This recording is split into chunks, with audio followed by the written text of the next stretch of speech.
what I do in the winter to keep riding. We do have to deal with things like ice and snow and cold temperatures. And there's lots of things that I do that I've developed over the years to make it easier on myself or easier on my horses. Hi, my name is Chris Adderson. I'm the founder of For the Horse. Access to hay 24/7. Hay is what keeps them warm throughout the winter. Feed in hay nets, so they have continuous hay through hay nets that are dripped out to them.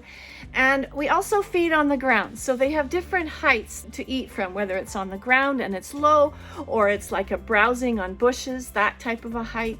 So they have the different heights that helps their body to not always be in the same position eating for hours and hours on end. So constant flowing water. We have spring water that comes down from the mountain, but we also have a backup system. Since water is so important in the winter, a backup system is crucial. So we have another system where we have a tank that's hooked to well water with a pump on it that also has a tank heater in it. So it comes on whenever the water gets too cold and is freezing. So the water never freezes. Because in the winter, horses might tend to drink a little bit less than normal. So I like to keep their water warm and flowing. Also, constant access to minerals and salt. I make up composition of minerals that suits my area, and they have constant access to salt and minerals, which is also really important as far as helping them to drink more and therefore keep everything moving inside. And then, of course, shelter from the wind. Now, just a little bit about older horses. I have a couple of really senior horses that I'm managing throughout the winter, and I feed them soaked hay, pellets, and cubes. And I have actually another training on this. So if you're interested in learning my exact formula for feeding elderly horses in the winter, or go to my website. It's on there as well, forthehorse.com. What I also do for the older horses is I bring them to, I have an indoor, I bring them up to the indoor, to the footing. It's good footing, it's soft, and it's not wet. It's really important for older horses. They want to lie down probably more than younger horses would, so I bring them up every day, every other day, and they can lie down on that footing and rest and not get wet and get really cold.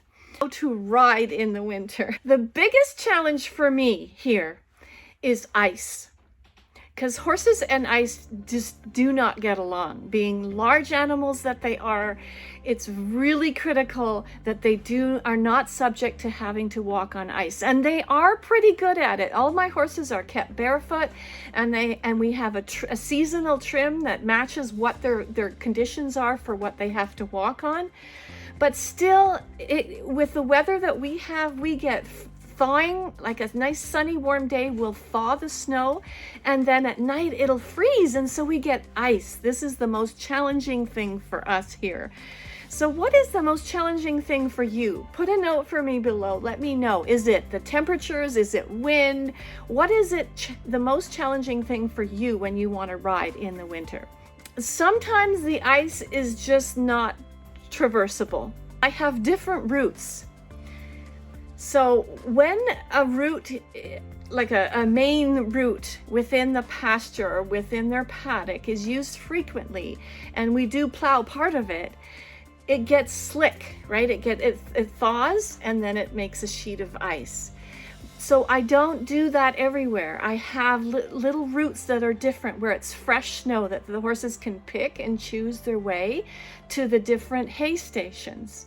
And then when I bring them out to ride them, I have at least 3 different routes. I will have one route at the beginning of winter that I use to come up, but closer to the end of winter, like right now, when the water starts to run down the slight slope, I can't use that one. So I have another route that's in the forest that I come up through. And then I have another route that's coming up a steeper hill that gets thawed quicker. And in early spring, it's bare, whereas the other route will be ice. So it's really important to have different routes that you can use, not always one, which will be either plowed or beaten down and then become icy and it's not possible for them to walk on. I sometimes use boots with studs in them.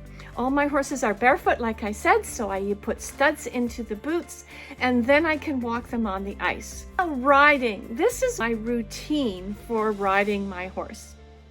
So I will bring my horse up on one of those routes that's the best one for the day, for the season, for the time of year. And then I go into the indoor, and I always make up a warm mash. Soap cubes, crushed barley, and some apple rinds or cores. And this is what I feed my horse right away. As I'm tacking up, she gets to eat this warm mash. It's tasty and it feels good. And then throughout the ride, she doesn't have an empty stomach and she can be digesting as we ride. I always use wool blankets. So as we start our ride, I have a quarter sheet that I put on her, and then sometimes another wool blanket as well. Because it's breathable, and even if your horse is wet coming up, you can still put it on, and the horse will dry underneath the wool blanket. So now I don't clip either, even though we are in a northern climate, I don't clip my horses. What I do is I use a blow dryer to cool them out if they get too hot. But aside from that, I really don't do a lot of hard work. I don't do a lot of canter work in the winter. Spend most of my time at walks, some trot, and I will work on walk canter transitions or other transitions, and then a break. Lots of breaks, lots of time to rest, catch your breath. If the ground is frozen, right, when we're in the depths of winter, but it's now starting to come out of being frozen, but if it's frozen, I will use hoof boots and pads to cushion the concussion for my horse's legs and feet and spine. Now, the one thing that I absolutely do, and this is whether I do it in winter or not, is my strategic warm-up.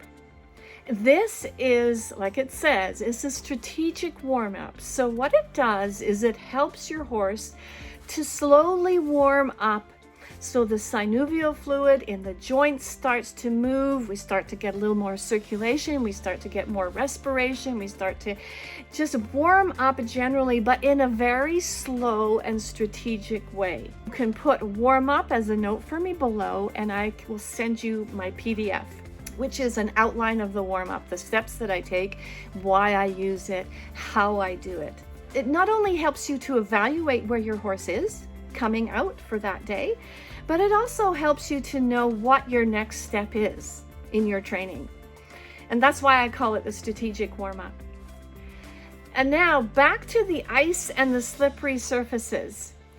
So when your horse is out in winter on maybe deep snow, maybe ice, they will start to hold their bodies in a different way, right? They will start to lift themselves up so that they're not really grounded and pushing because they're worried about slipping and falling. So this is why I use my strategic warm-up every time, because you never know what's going on out on the ice or in the snow. And when you're working a horse consistently, you're taking that into consideration. They're mincing around on top of the ice. So when you come up into your indoor, or if you have an outdoor with good footing, they need some time to change. They need some time for their body to adapt from that mincing gait to be like relaxing and grounding on earth again, or on good footing again. And that's where the strategic warm-up is really useful, because you can feel the change happening. You can feel the shift. You can feel the direction that their body is going in. The warm-up will take a lot longer than usual, right? Because everything's colder. So it's going to take longer than if it was a nice, sunny, warm, balmy day when the body is already passively warmed up. We're not passively warmed up in the winter, are we? So we have to take things slower. So when you're dealing with this ice, there's so much that you can actually learn about your horse as well. You can learn their habits. You can learn their movement patterns. You can learn where they're dysfunctional, because when they're compensating on the ice like this, they will go to the place in their body that feels most comfortable to them, that's most familiar. It may be dysfunctional, but it'll be the place that's most familiar. All the motor neurons are well worn in that sequence. So this is where you can actually learn a lot about your horse if you have the capability to observe.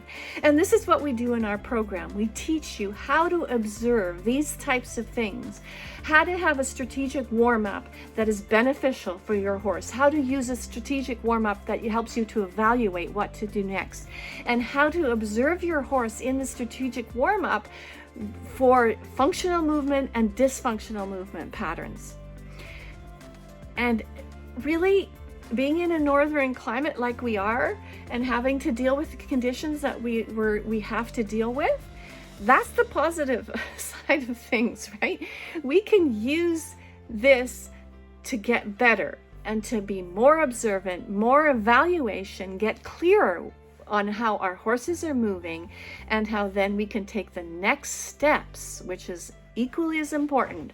What are the steps that we are going to take to help our horse to transition from the ice to riding? And then when we don't have ice, what are the steps we're going to take to ride our horse and make steady, predictable progress?